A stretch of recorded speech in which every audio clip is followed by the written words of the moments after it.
ಧರ್ಮದ ಚೌಕಟ್ಟಿನಲ್ಲಿ ವಿವಾಹವನ್ನು ಮಾಡಿಕೊಳ್ಳಬೇಕು ಅಂತ.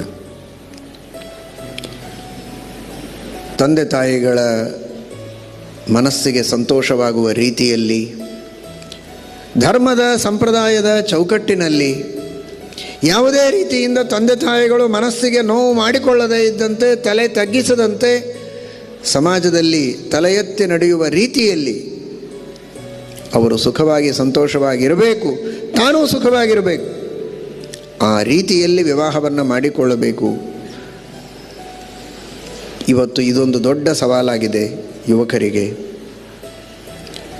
ತನ್ನ ಮನಸ್ಸಿಗೆ ಬಂದ ರೀತಿಯಲ್ಲಿ ತಾನು ಮದುವೆಯನ್ನು ಮಾಡಿಕೊಳ್ಳುವುದಾ, ತಂದೆ ತಾಯಿಗಳು ಹೇಳುವ ರೀತಿಯಲ್ಲಿ, ಹಿರಿಯರು ಗುರುಗಳು ಶಾಸ್ತ್ರಜ್ಞರು ತಿಳಿಸುವ ರೀತಿಯಲ್ಲಿ ಮದುವೆ ಮಾಡಿಕೊಳ್ಳುವುದಾ? ಮದುವೆ ಇದು ತನ್ನ ಸುಖಕ್ಕಾಗಿ, ತನ್ನ ಇಚ್ಛೆಗೆ ಬಂದಂತೆ ತನ್ನ ಸುಖಕ್ಕಾಗಿ ತಾನು ಹೇಗಾದರೂ ಮಾಡಿಕೊಳ್ಳಬಹುದಲ್ಲ, ಅದಕ್ಕಾಗಿ ನಿಯಮ ನಿರ್ಬಂಧಗಳು ಏಕೆ ಅಂತ. ಇದು ಬಹಳ ಸಣ್ಣ ವಿಷಯ ಅಲ್ಲ. ಕೇವಲ ಸುಖಕ್ಕಾಗಿ ಮದುವೆ ಅಂತನ್ನುವ ಕಲ್ಪನೆಯೇ ದೊಡ್ಡ ತಪ್ಪು.